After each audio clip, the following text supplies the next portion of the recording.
Hey everybody, this is Darren Van Dam and you are watching Flick Connection, the show that connects you with the best movies on streaming, and today we're going to be talking about 10 amazing movies that are completely free to watch right here on YouTube.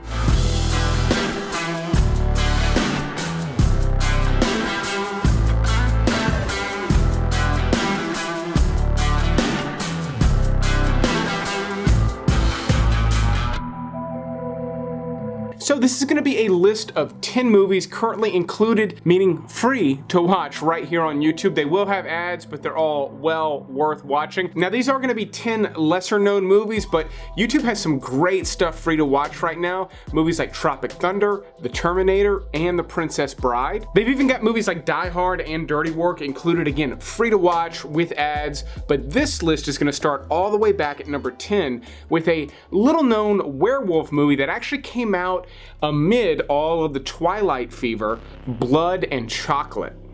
Now this is a PG-13 teenage romance movie, even though I think the people are actually in their 20s. It takes place in Romania, and while it is definitely in line with the Twilight saga, this one is actually not really cheesy. It's pretty well produced. I will say though, this is for people who love and cannot get enough of their vampire and werewolf shows and movies. If you're a fan of things like The Vampire Diaries, then Blood and Chocolate is definitely going to be for you. Even if Twilight kind of grated on your nerves a little bit, Blood and Chocolate, again, similar vein, but it's really well done. Now my next pick punches way above its weight because it looks kind of like a straight to streaming thing that they just put good looking women on the cover to try to get you to watch it. It's called Bandidas, and it's about a couple of women who are bank robbers in old Mexico in the turn of the century, but they're played by Salma Hayek and Penelope Cruz, so that immediately elevates this movie. And genre wise, it's exactly what I described. It's kind of a half-ass western that they put two gorgeous women in to try to get people to watch, but it is incredibly well produced. This was partially written by Luc Besson, who has written some of the best femme fatale movies of all time. And there's quite a bit of silliness and cheesiness in this one, but again, it is a really good production. I mean, the costume sets, everything is just all a top-notch production on an otherwise kind of cheesy movie, but it's thoroughly entertaining. And again, because it's Salma Hayek and Penelope Cruz, they're both doing a killer job. They're not just there to look at, even though they're both amazing to look at, they're both playing really good characters in this one as well. Okay, my next pick has a huge cast with Colin Farrell and Ewan McGregor included, and it's directed by Woody Allen, and it's one of his lesser known thrillers called Cassandra's Dream. In this movie, Colin Farrell and Ewan McGregor play brothers, and they're just regular guys. They are not criminals, yet they get roped into this scheme to bump off someone's business rival, and it gets into some pretty intense stuff. Now, I will say, this does not feel like your typical thriller. It's a little bit more subdued, laid back. It feels a little bit more realistic as a result, but this is for people who are patient. You know, Woody Allen really does kind of demand a patient audience with a lot of his movies. This one in particular, but if you're a fan of anyone involved, this is really top-notch stuff. It's just a little bit slow-paced, and it's really not brash and in your face whatsoever. It's a little bit more subtle and clever. If those are your type of thrillers, definitely check this one out. If you need a little bit more violence, don't worry, I got some stuff on this list for you. Longtime subscribers know I'm a big fan of Nicolas Cage, and while his movies, especially for the last 10 years, have been hit and miss, one that kind of falls right in the middle that has gone largely underrated is Season of the Witch. Now this is one of the few sort of big budget fantasy movies that he's done. To me, this feels unlike a lot of Nicolas Cage movies. Not only is he playing kind of a more subtle character in this one, but it takes place in the 14th century, deals with the Black Plague, witchcraft. But what I really liked about this is that a lot of the fantasy elements are pretty subtle, yet this is definitely a dark fantasy movie.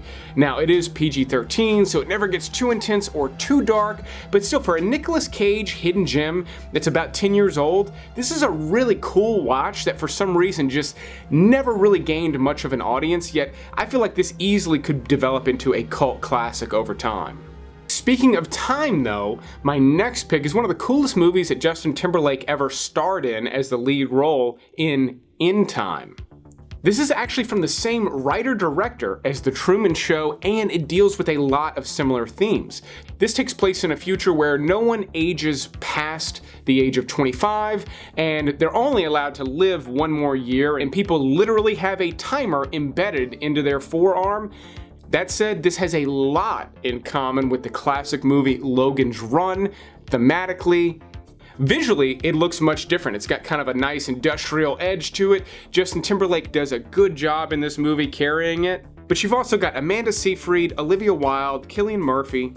And the movie overall has got a nice look to it. It's got some great scenes of action. It is, again, PG-13, so it's not overwhelming or too intense or anything like that, but the themes all come through really well, and this movie's actually pretty exceptional.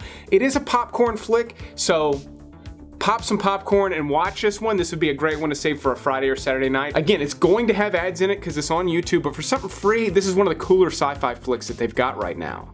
Now, my next pick is kind of a cult classic from the 80s, but I did want to put it on the list, one, because I really love this movie, and because I know there's a lot of people that never quite tapped into this, or maybe you're one of my younger viewers and you've never seen or heard of Adventures in Babysitting.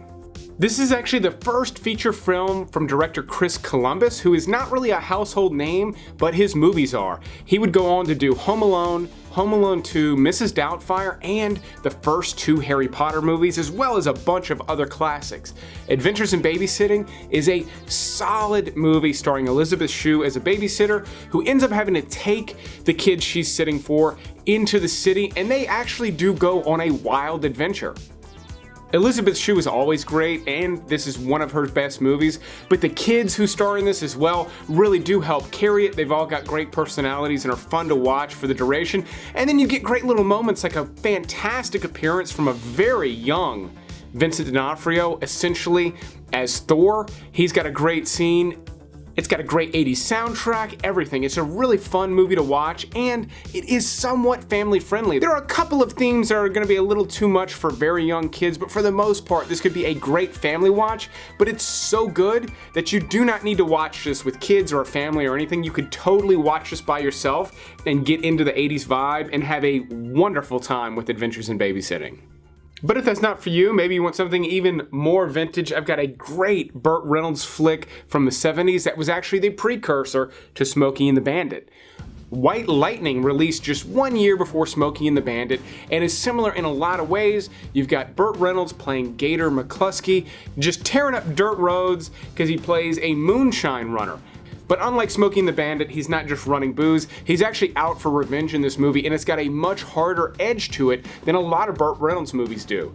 Years later, he would make a sequel to this called Gator, where he would play the same character. That too is included with YouTube right now for free. If you've been a fan of Burt Reynolds in any way, shape, or form over the years, especially if you're a fan of Smokey and the Bandit, then you have to check out what he does in White Lightning because it's similar but different in a really good way. Now, I mentioned that In Time was one of the better free sci-fi movies on YouTube right now, and it is, but one that's even better is also included with Netflix, so if you canceled your Netflix subscription, congratulations, you get to watch one of my favorite sci-fi movies on that platform, free right here on YouTube. It's called Freaks. In this movie, Emile Hirsch plays a father of a young girl who is not allowed to leave their dilapidated house for some weird reason. Now, as sinister and off-putting as that may seem at the beginning, there is something much bigger going on behind the scenes in Freaks, and it takes you the entirety of the movie to really figure out what's going on in the world outside of this house, and that's what's so cool about Freaks. It has this amazing world-building element, considering the fact that it is a low-budget sci-fi movie.